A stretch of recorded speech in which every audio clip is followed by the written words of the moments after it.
Video games are one of the most difficult forms of art to create, and as seen with projects such as Cyberpunk 2077 and Final Fantasy VII's remake, they can be stuck in development hell for years because of creative differences, budget issues, and even things as major as changes in development teams. While some projects go through hell and turn out great, like Metroid Dread, others kind of fall flat on their face, like Duke Nukem Forever. What? Duke Nukem? What are you doing here? I heard someone talking shit about Duke Nukem Forever. Now I'm here. What's up? Listen, Duke, you're a cool guy, but you gotta admit that your last outing was pretty horrendous. That's it, buddy. I used to chew gum and kick ass, but now I'm gonna kick gum and chew your ass. No! It sucks when games are in development forever, but at the end of the day, at least most of them come out. But what about the ones that don't? What about the games that are scrapped midway through development and have their progress lost forever? These games are part of a category of media known as lost media. Media that does or did exist at one point, but is lost to time with no one being able to locate it. Many games go through this, from simple Flash games to entire projects from major developers like Midway and even Nintendo. Some games are even finished and released, but due to a lack of interest in them, they get wiped from history and leave many further down the line scrambling to find them. Before we talk about a few projects that are considered lost to this very day, I'd like to give a massive shout out to the Lost Media Wiki, which catalogs and organizes searches for many lost things, from movies to comics to music and even things as obscure as puppetry. This video wouldn't have been possible at all without them. Without further ado, let's retreat to the land of the fallen, the cutting room floor, and see what scraps of history we can scrape up.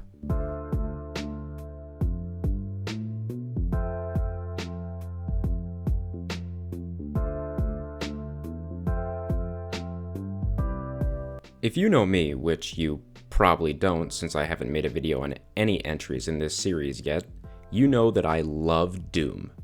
There are many entries in this series, with one of the most obscure being Doom 64. Released in 1997 for the Nintendo 64, it's a meeting ground between the 2D Dooms of old and the 3D Dooms of new, having semi-3D graphics with the same classic addictive Doom gameplay. This game was relatively well received, enough to warrant a sequel that never manifested. A game dubbed Doom Absolution was announced by Midway shortly after Doom 64 was released, with it being slated to release post-1997. It would have been entirely multiplayer focused as a response to the success of GoldenEye 007's massively popular multiplayer modes at the time. However, it has been stated by developers that the game was cancelled because it just didn't live up to other multiplayer focused games on the N64, such as Quake 64 and Turok 2. Personally, I don't know why they didn't just include multiplayer in 64, as deathmatch was practically a staple of the franchise at this point.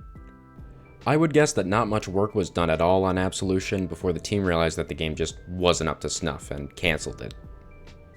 I would also cover the deleted content from Doom 4, which became the awesome Doom 2016, but for the sake of diversity, let's just move on to our next entry.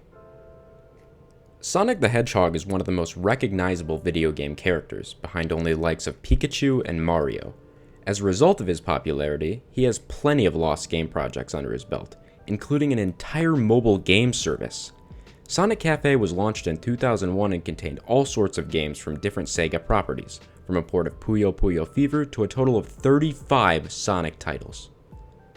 Most of these titles are sports games featuring Sonic characters, such as Sonic Tennis and Sonic Golf, and others are ports of older Sonic titles, like an enhanced port of Sonic 2 that introduced a boss rush mode.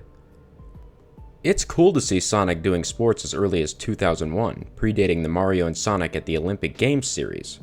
There are also a few card games to play, like Sonic Hearts and Amy No Page 1.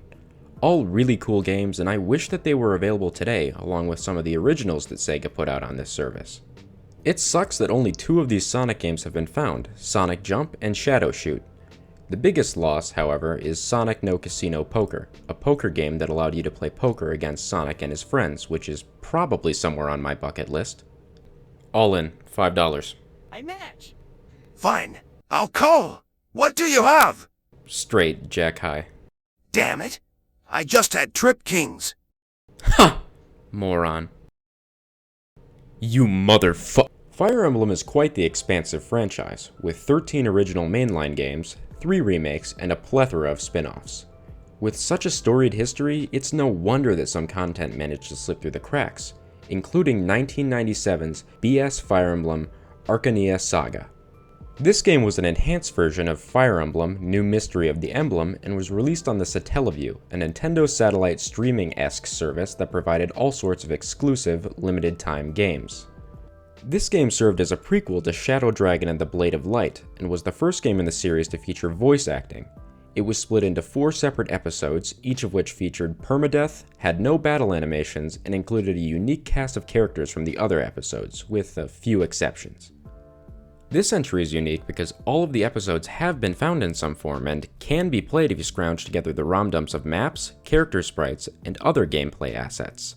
However, the episodes in their original form are nowhere to be found and are likely completely lost to time. The YouTube channel, and I'm gonna butcher this, Cabooses, has archived original footage of all 4 episodes, and that's likely as close as we'll ever get. Come on, man, I just got that wall fixed. We ran out of Cheez-Its. Just wanted to let you know. Fine, I'll buy some at the store later. Was it really necessary to destroy the wall, though? Stop breaking the walls! I threw up. Moving on. Mario Bros. Was one of the earliest Nintendo arcade games, and it's a pretty good one at that. Featuring Mario and Luigi racking up points in a sewer environment, its simplicity and fun gameplay have earned it a cult following and even warranted re-releases on modern platforms. In 1994, however, Nintendo planned to take it to the next level by remaking the game for the Virtual Boy, their best-selling VR machine. Totally didn't flop or anything.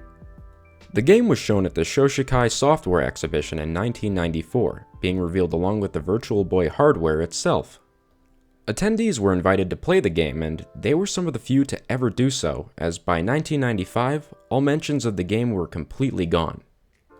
It's likely that this one is lost to history or locked in some Nintendo archive that will never be opened again. I'd call it a shame, but considering that this is the Virtual Boy we're talking about, I don't think anyone's gonna start crying about it. Okay, well, guess I don't get roof privileges anymore. I'll have you know that I was excited for the Mario Bros. Remake. Well, congratulations, you're one of many. I mean, few. You stuttered. That means I win. This last one is a little more well known, but it's honestly the one that I find the most interesting, and I want to see it found the most out of anything we've talked today. Pokepark, Asari Taikai DS was a lost Pokemon fishing simulator exclusive to DS download play that was itself exclusive to the Pokepark theme park in Nagoya, Japan. The reason that this one interests me is that it seems like it would be the most fun to play out of all the games we've discussed today. It's just a high score based fishing game, but it fits the graphical style of the classic Pokemon games so well that honestly, if Nintendo wants to remake it today, I'd gladly pay for it. YouTube user ChainswordCS has uploaded 3 different videos of this game and its gameplay, and aside from some loose screenshots, these are just about the only remnants of this game that we still have. Special thanks to him for allowing me to use his footage in my video. I really appreciate it, and I hope this game, along with all others, surfaces someday. Well, that was a fun dive into some lost video games, even if the Fire Emblem one can technically be played if you dive through some hoops to play it. Thank you for joining me on this trip to the cutting room floor, and you know what, Sonic and Duke? Even though you guys completely destroyed my walls, and potentially the fabric of reality, I'm glad you were here for the ride. After all, it's better to go through hell with buddies than by yourself, right guys? Guys? What are you doing? Okay, now that we've ventured straight into fanfiction territory, I'm gonna go ahead and cut it here. Maybe I can transport these two back to where they belong and transport myself to intensive therapy. Thanks for watching, subscribing, and all that. I've been RNGenie, you've been awesome, and for what I just saw, I think I need an exorcism.